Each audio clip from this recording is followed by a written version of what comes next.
একটা ঘটনা বলি। বৈদ্যুতিক বাতির আবিষ্কারক বিজ্ঞানী টমাস অ্যালভা এডিসন, তিনি পড়াশোনায় বেশ দুর্বল ছিলেন।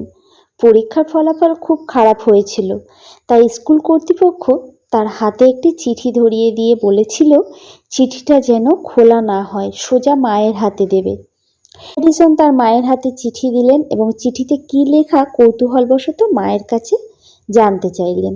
তার মা আওয়াজ করে এডিসনকে শুনিয়ে বলল, আপনার পুত্র খুব মেধাবী, এই স্কুলটি তার জন্য অনেক ছোট এবং এখানে তাকে শেখানোর মতো যথেষ্ট প্রশিক্ষণপ্রাপ্ত শিক্ষক নেই।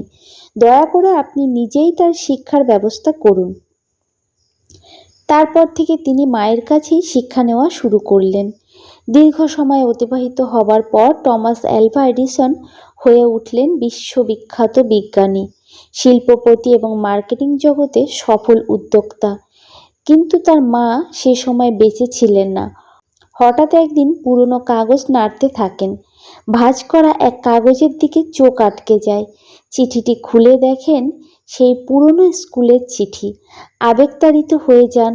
মনের ক্যানভাসে ভেসে ওঠে সেসব দিনের কথা। সেই চিঠিতে লেখা হয়েছিল, আপনার সন্তান স্থূল বুদ্ধি সম্পন্ন, যে এই স্কুলের উপযুক্ত নয়। আমরা কোনোভাবেই তাকে আমাদের স্কুলে আর আসতে দিতে পারি না। তারপর এডিসনের চোখ ভিজে যায়। তার মায়ের কথা ভীষণ মনে পড়ে।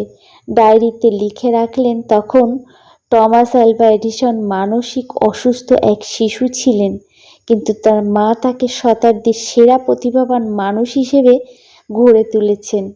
এই ছবিটি কে তুলেছেন জানা নেই, তবে জানা আছে মায়ের ভালোবাসার কথা।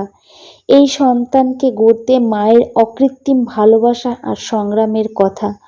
মায়েরা সন্তানকে এভাবেই গড়ে তোলেন, এক সাহসী, সংগ্রামী, মমতাময়ী।